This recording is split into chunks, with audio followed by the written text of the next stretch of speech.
नमस्कार, मैं राजीव कुमार विजन बिहार से। देखिए, बिहार पॉलिटिक्स में भाजपा के पटना में आयोजित अंबेडकर समागम में प्रदेश अध्यक्ष सम्राट चौधरी ने कहा कि आज केंद्र सरकार बाबा साहेब भीमराव अंबेडकर के बताए रास्तों पर आगे बढ़ रही है। अब भाजपा के इस समागम में बड़ी संख्या में प्रदेश भर के लोग शामिल होने पटना पहुंचे हैं। भाजपा के पटना में आयोजित अंबेडकर समागम में प्रदेश अध्यक्ष सम्राट चौधरी ने कहा कि आज केंद्र सरकार ने अपने काम के दम पे और कार्यकर्ताओं के साथ मिलकर 3 राज्यों में सरकार बना ली है। फिर सम्राट चौधरी ने कहा कि भाजपा को सच्चा अंबेडकरवादी बताया, जबकि विरोधियों को नकली अंबेडकरवादी कहा। उन्होंने उदाहरण देते हुए कहा कि विरोधी कहते हैं कि गरीबों को आगे लाना है, लेकिन जब मौका मिलता है तो खुद आगे हो जाते हैं। फिर उन्होंने लालू प्रसाद यादव पर तंज कसते हुए कहा कि इन्होंने पहले अपनी पत्नी को, फिर अपने बेटा को और फिर बेटी को आरक्षण दिया। यही नहीं, इनकी अंबेडकरवादी नीति है।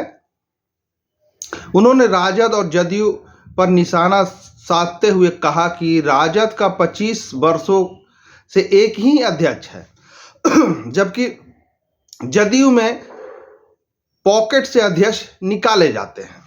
दूसरी ओर भाजपा का अलग अध्यक्ष कौन होगा, कोई नहीं जानता। फिर उन्होंने कहा कि हम तमाम जो भाजपा के कार्यकर्ता हैं, मोदी जी के समर्थक हैं, वो बारिश में भीग करके हमारी बातों को सुन रहे हैं। उनको मैं आभार प्रकट करता हूं। जैसा कि आप सबको पता होगा, पूरे बिहार राज्य में रिमझिम हल्की फाल्की कहीं न कहीं बारिश हो रही है। फिर उसके बाद 2024 के चुनाव में फिर मोदी जी की सरकार बनानी है।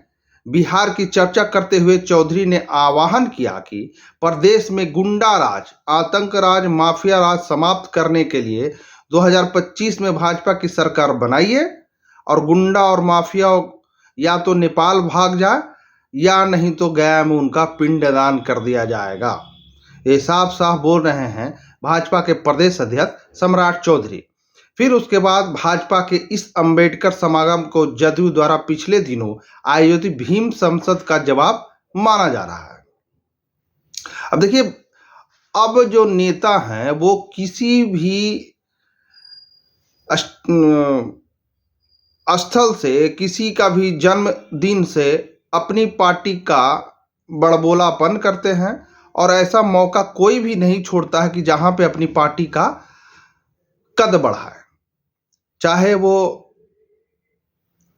किसी का जन्मदिन हो या कुछ भी हो, कोई सा भी स्टेज हो, वो अपनी बखान करने लगते हैं, अपनी वाहवाही करने लगते हैं और जनता वहाँ पे तालियां बजाती रहती है। लेकिन मैं जनता को ये बताना चाहता हूँ कि जनता अपने दिमाग से वोट करे, क्योंकि 5 वर्षों में आप एक ही बार मतदान करते हैं, उसके बाद उसके पीछे लग जाते हैं। इसलिए कोई भी प्रत्याशी हो, कोई भी पार्टी का हो, प्रत्याशी शिक्षित होना चाहिए, ईमानदार होना चाहिए, तभी आपके और आपके क्षेत्र का विकास होगा।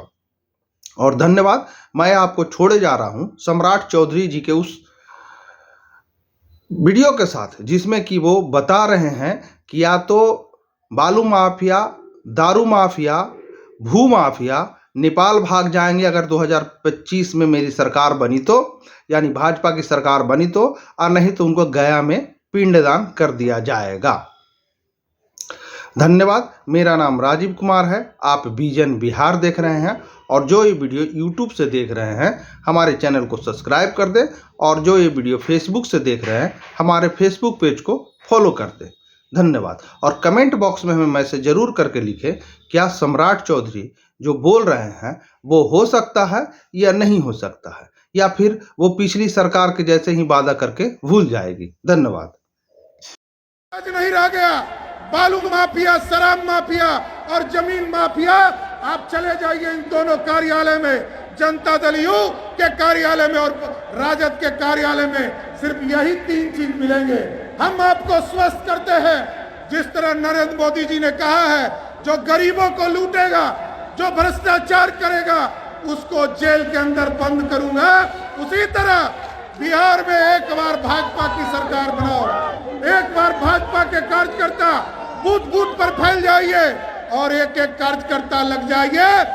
यदि बालू माफिया, शराब माफिया, जमीन माफिया बिहार में दिखेगा तो भाजपा की सरकार बनाइए, वो या तो नेपाल भाग जाएंगे, नहीं तो गया में उनका पिंडदान करने का काम भाजपा शुरुआत करेगी। साथियों, ये गुंडा राज खत्म करना है, आतंक राज समाप्त करना है, बालू माफियाओं को समाप्त करना है, जमीन माफियाओं को समाप्त करना है। इसलिए आज मैं आप सभी लोगों का स्वागत और धन्यवाद दोनों करता हूं कि इस भीषण बारिश में भी लगातार आप अंबेडकर समागम में आप सभी लोग आए और सभी इस समुदाय के साथियों के साथ आप आने का काम किया। अंबेडकरवादी सिर्फ और सिर्फ भाजपा है साथियों, और भाजपा को समर्थन देकर नरेंद्र मोदी जी को ताकत दीजिए। और आप लोगों ने देखा पिछले 4 चुनाव में, अभी छत्तीसगढ़, मध्य प्रदेश और राजस्थान में लोग कहते थे कि भाजपा का सुपड़ा साफ हो जाएगा, लेकिन तीनों राज्य में भाजपा के कार्यकर्ताओं ने इतना मेहनत किया और वहां की जनता ने नरेंद्र मोदी जी की गारंटी को भरोसा करने का काम किया। इसलिए सभी अंबेडकरवादियों से आग्रह करेंगे, निवेदन करेंगे, आज अंबेडकर समागम के माध्यम से पूरे बिहार के लोगों को बता दीजिए, मोदी जी की गारंटी है 2024 और 25 जीतने का काम कीजिए। आप सभी लोग आए, सबका मैं विशेष तौर पर धन्यवाद देते हुए अपनी बात को विराम करता हूं। धन्यवाद। बाबा साहब अंबेडकर अमर रहे। आज अंबेडकर समागम में हम लोगों के उत्तर प्रदेश से आई हम लोगों की बड़ी बहन और वहां के उत्तर प्रदेश सरकार में मंत्री आदरणीय बेबी मौर्य जी, इस मंच पर उपस्थित बिहार विधानसभा के नेता आदरणीय विजय सिन्हा जी, बिहार विधान परिषद के भारतीय जनता पार्टी के नेता आदरणीय हरीश सहनी जी, भारतीय जनता पार्टी के पूर्व अध्यक्ष आदरणीय मंगल पांडे जी, आदरणीय नंदकिशोर यादव जी, और इस मंच पर उपस्थित भारत सरकार के पूर्व मंत्री आदरणीय सैयद शाहनवाज साहब, इस मंच पर उपस्थित लोकसभा के सांसद आदरणीय छेदी पासवान जी, आदरणीय जनक राम जी, शिवेश राम जी, भारतीय जनता पार्टी एससी मोर्चा के अध्यक्ष लखेंद्र पासवान जी, रामप्रीत पासवान जी, सम्मानित मंच और इस मंच पर के सामने उपस्थित हमारे देवतुल्य कार्यकर्ता, जिसने 4 घंटे से लगातार बारिश में खड़े होकर ये दिखाया है कि भाजपा के कार्यकर्ता बारिश में भी खड़े